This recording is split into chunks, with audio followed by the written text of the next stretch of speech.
Jakarta, as a melting pot for cultures, supports cuisines to set free from its boundaries. Today's Jakartans are more open-minded and willing to adopt new fashions and inventive eclectic cuisines. In the Jakarta restaurant, Iron Plate has fulfilled that role by going above and beyond to satisfy hungry patrons. I'm Kevin Rosumantri. Come taste the beauty only on Sea Indonesia. Oh yeah. Oh yeah.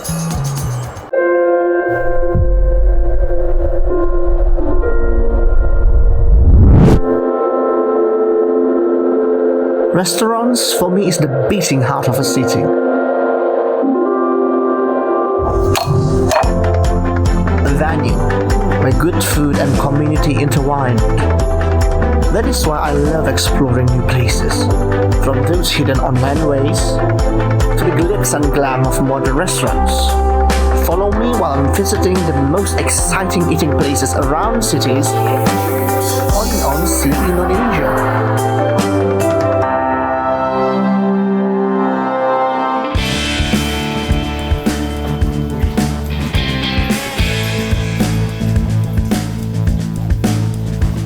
Teppayanki is actually a concept that has been familiar with the people of Jakarta since the end of the 90s and early 70s.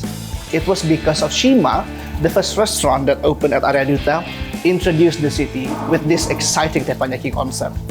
And in the 80s, restaurants Kayangan, they add the new Teppayanki counter because the restaurants before was actually shabu-shabu. But when you go to the 90s, a more family-friendly and of course budget-friendly kind of teppanyaki like koi, they open in lots of shopping malls, and also like yakiniku, anabante, and lots of restaurants they open also. But do you know that teppanyaki or a teppan is basically cooking on top of an iron plate? But what if a teppan can be used not only to make teppanyaki?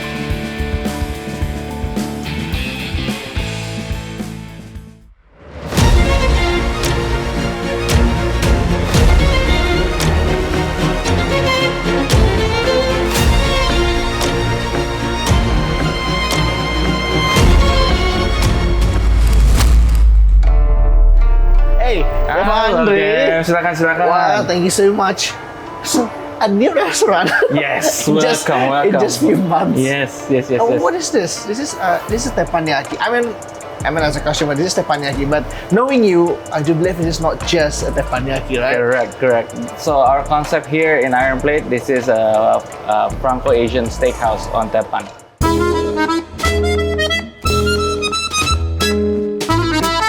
Franco-Asian steakhouse on a teppan. Yes. It's something really new, that. Yeah, very different than your average teppan. Here, we just take teppan as a medium of cooking. Yes. I see. Also, that's why I see lots of interesting plates behind you. Yes. Because it shows types of dishes that you're going to cook, right? Very non-conventional. We always think out of the box. Yeah, I mean, French is very known at cooking with a French top. Yeah. We're trying to make something more interesting. This is my media of cooking. I mean, it's impossible to bring in a French top and be presentable. Yeah. But it's the same principle as a French top. Who says that teppan has to only cook teppanyaki, right? Exactly, right? We'll say, why cannot cook fried chicken on a teppan? Exactly, yeah. So I'm so excited to taste. It's going to be the first dish, right? Yes, I'm gonna serve you the rabbit terrine, basically. No. We call it rabbit banh mi.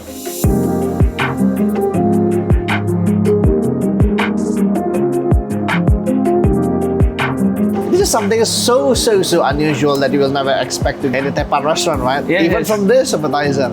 So I have to eat this. Yeah, just take a little bit of the terrine, put it on top of the bread, and scoop a little bit of the pate. Okay. Finish up with pickles and also salt here and pepper. Oh, a very smooth looking pate. You see that? A very smooth looking pate.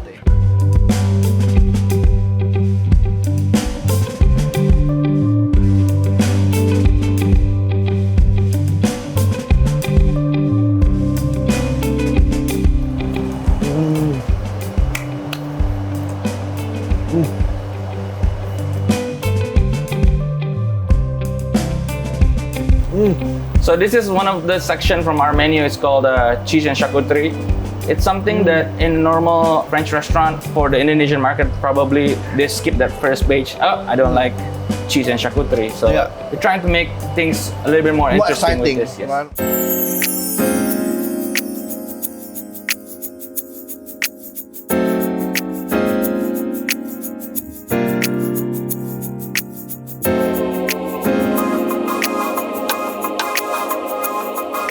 Oh, it was a very delicious pate. Glad you like it.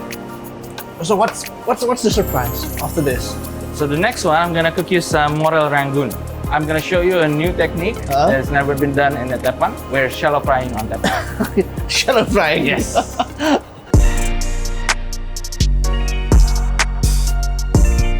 Is it as rare as travel or as expensive as travel? Yeah, this is one of the most, maybe top 5 most expensive mushroom in the world. Yeah. Ooh.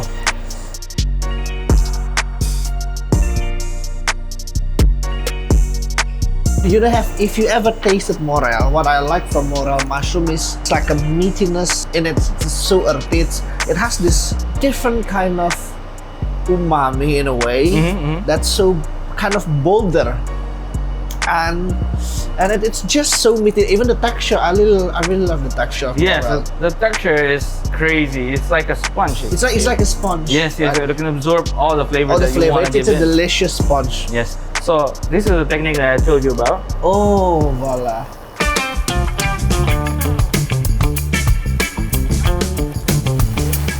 This is just a simple batter actually. Flour, egg, water. So literally I'm making a swimming pool on a teppan. Oh yes, that's true. Now I get what you mean. So normally teppan is just, you can't do a shallow fry because the medium is very flat, right? Exactly. So with this technique, voila, you're literally making a swimming pool of frying oil. This is with Chef Andre that I really like. He always have something new under his sleeves, like this. This is something that you will never find anywhere in any teppanyaki restaurant. I'm so convinced, like this is a new invention in a way. Yes, correct. When life gives you lemon, you make lemonade, right? Love it. Double lemon. Give me double lemon.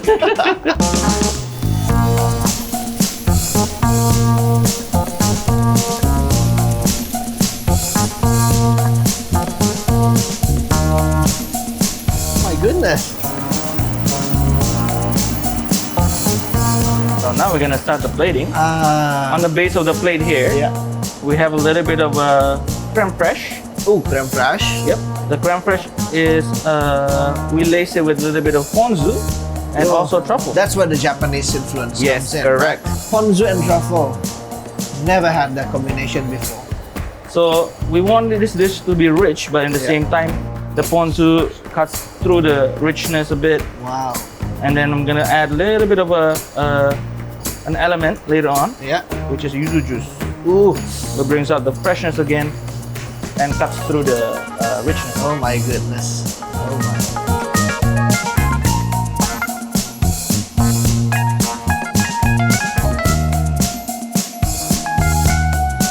Oh, look at that. Ooh. Wait 1 second. One more touch of magic needs to happen here. That's literally. This is the yuzu. It's literally like an old school perfume bottle, right? Yes. All right. Please enjoy.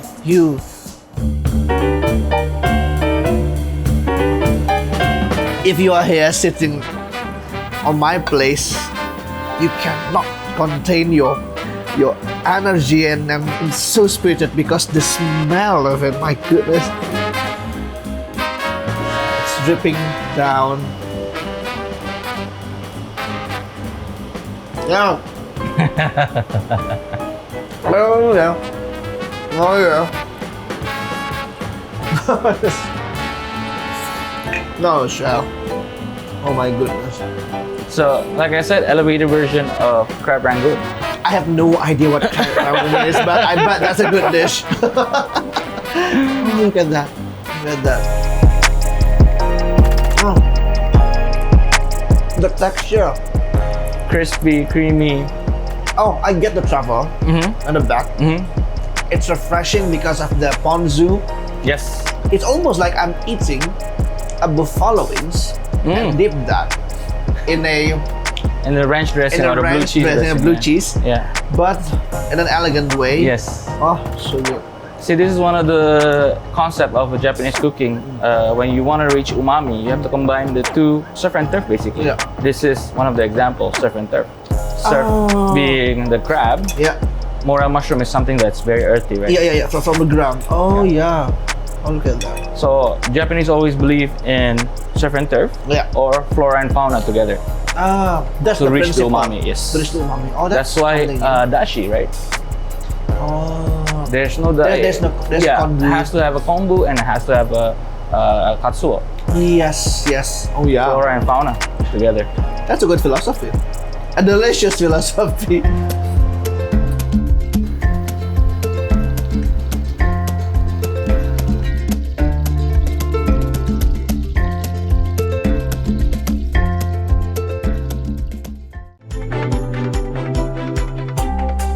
Follow me while I'm visiting the most exciting eating places around cities only on Sea Indonesia.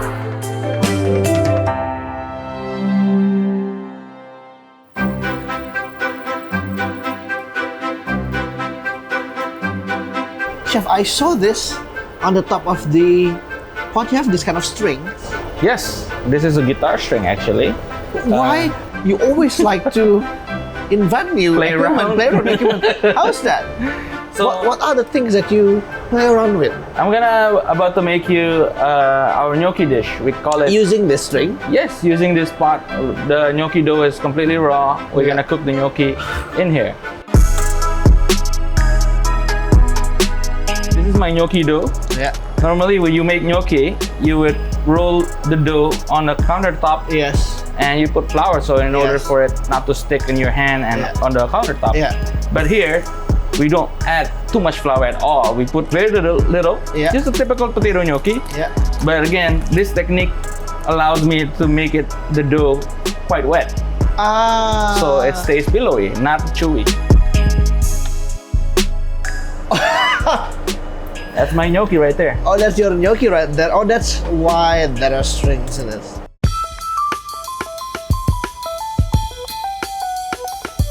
Oh, I get that.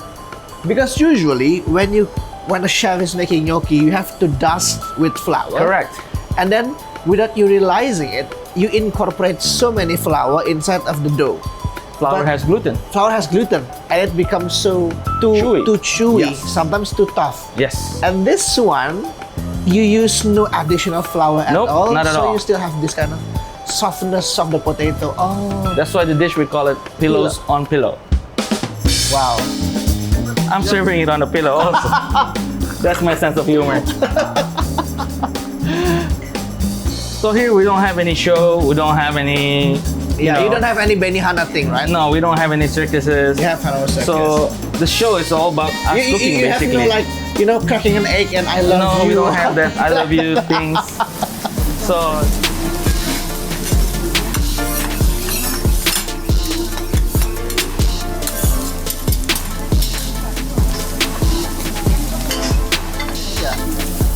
and to have this contrast of texture, right? On a gnocchi, on an unusual gnocchi, it's something that's more delightful.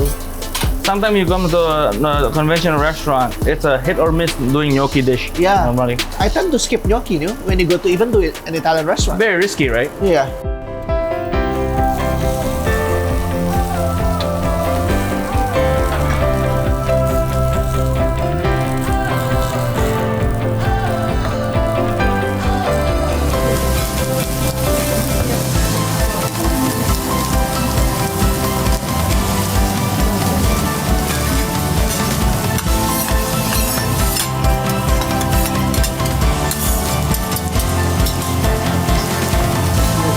Current part, this is good Just stuff. add it.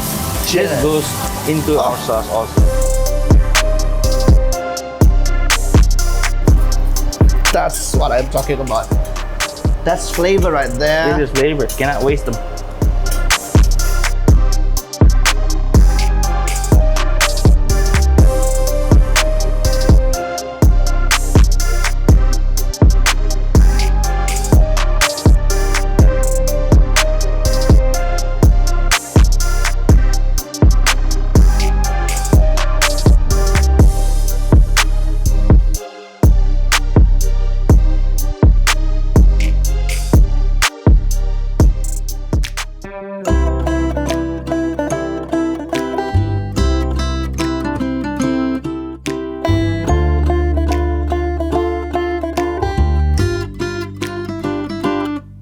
it's so soft, chef.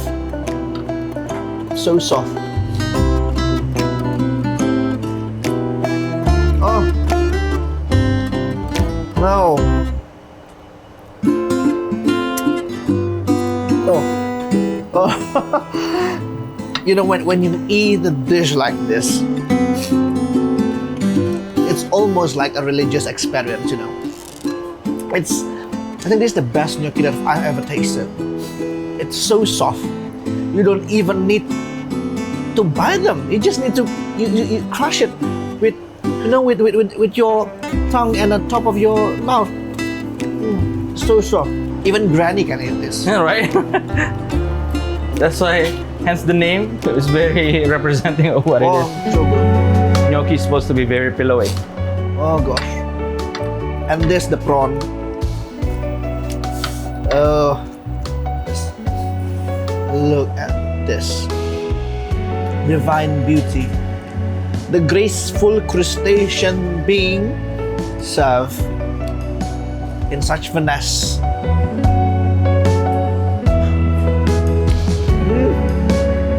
Oh. The prawn just perfectly cooked.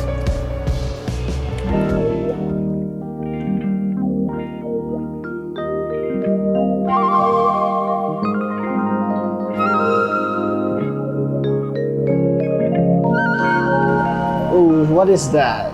So we're gonna do the steak dish now. Pièce de résistance, right? And a side dish of a potato. It's a potato. Yes, yes. Oh wow. So this is a bit unique. Yeah. We call the dish Poms Ane. Oh, the classic. The classic one will be Poms Ana. Oh. So this is our play of Poms Ana. Why the name Poms Ane? So the typical Poms Ana is cut potato, cut this way, right? And then layer it one by one. Yeah, and you bake that. Exactly. This one here, we are taking the potato, but we're cutting Japanese way called katsuramuki.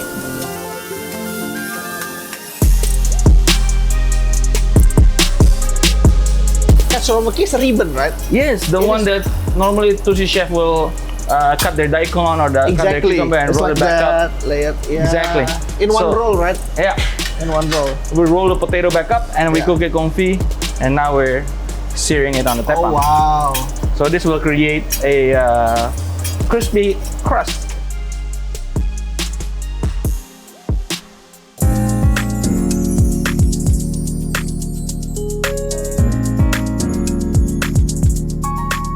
So this meat, this is a short rib, or in French is plat de côte dish. We kind of find out about this one day before we open. I always wanted to serve a short rib dish. Short rib is very thick, right? That one. Yes, normally it's not done steak style, as you know, right? Yes. Because it's a slightly moving muscle. Yes. Not slightly. And slightly tough. So normally you would do a braise, you would do a slow cook or sous vide, right? Yes, yes. So again, this is my background is Asian, Japanese. So we're doing what the technique is called jabara.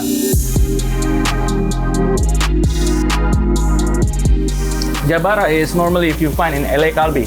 Oh, kalbi. Oh yeah. Yes, the but LA kalbi is like super thin normally, right? Yes. The idea is to make the meat more tender. Yeah. So we're doing the jabara technique, but we're keeping the meat super thick because we're steakhouse. We want to serve steak, not yakiniku. Yes. So I like that. You want to serve steak instead of yakiniku. by doing that, it tenderizes the meat and it gives a bigger surface area. Oh wow. So that when I sear this steak, you will get a lot of area that's very crusty. Oh wow.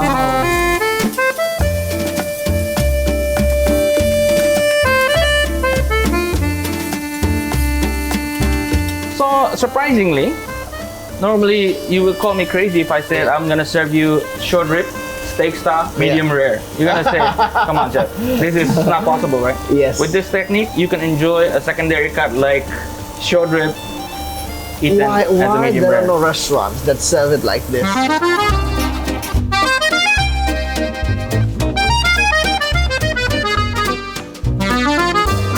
So, chef, what's the difference with that steak from any other teppan steak? The cutting and everything, right?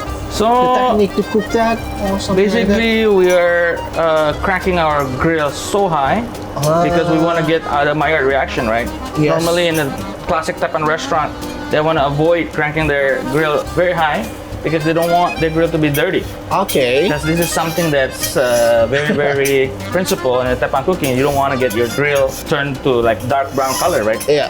But again, we're not classic. We're Franco I Asian. like the disclaimer. We are not classic. So again, if you eat European style steak and your steak is not crusting, you will probably Of complain. course. Yeah. No color, no flavor. Yeah, exactly. This is color. the Maillard reaction we're talking about. We want into the steak, right? Oh, wow. If there's no Maillard, There's no it's not- flavor. no flavor. Yes.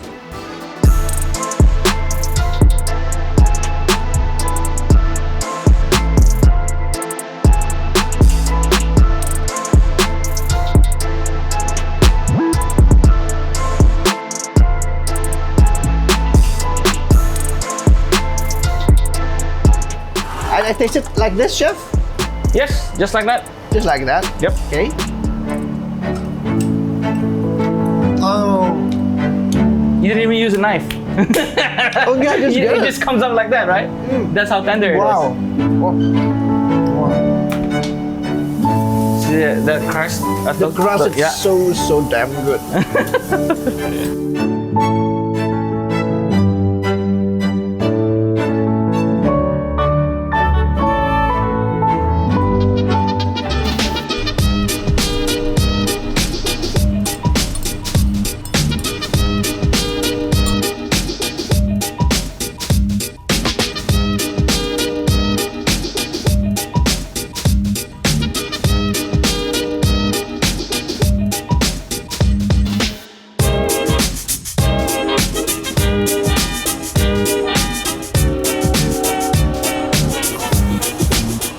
Look at this.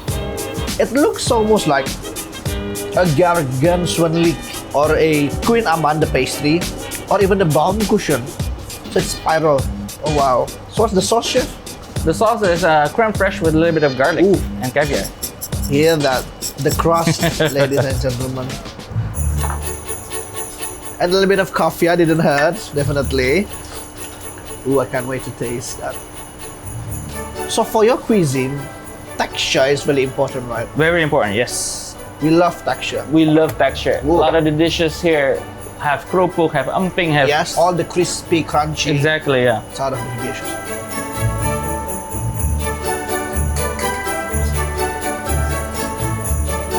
Whoa. Oh wow. Why potato could be this good?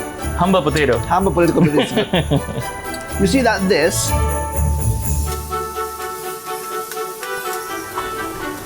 it's going to be impossible to achieve if you're using just usual pan. It has to be a teppanyaki pan.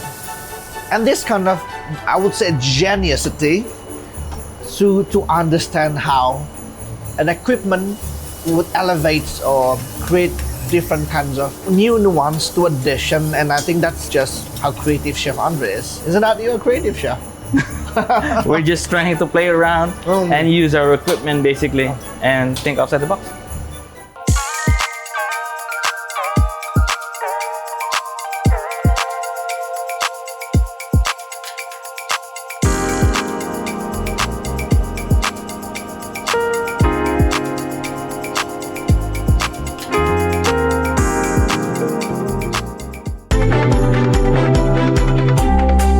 Follow me while I'm visiting the most exciting eating places around cities only on Sea Indonesia.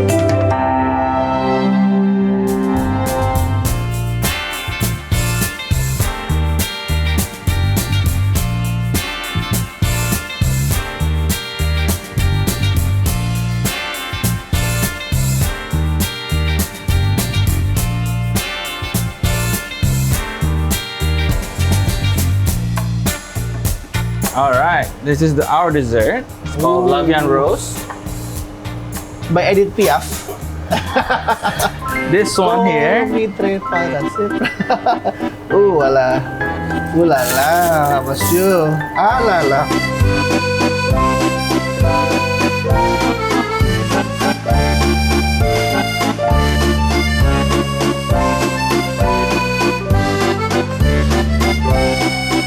So this is a classic combination, basically rose, lychee, and strawberries. Yeah. We make a pompadour, which is a French toast. We Yes, stuff French it toast. with lychee crème pâtissière, Ooh, classic. a little bit of strawberry compote on top, and strawberry froyo. This is a frozen yogurt. Oh, strawberry froyo. Yes. Oh, it looks so elegant, still playful, but has this familiar flavor, right? Yes, correct.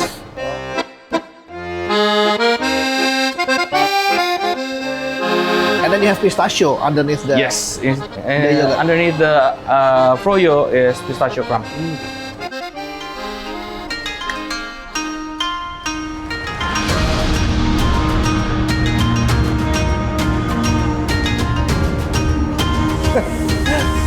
Oh wow, look at the view.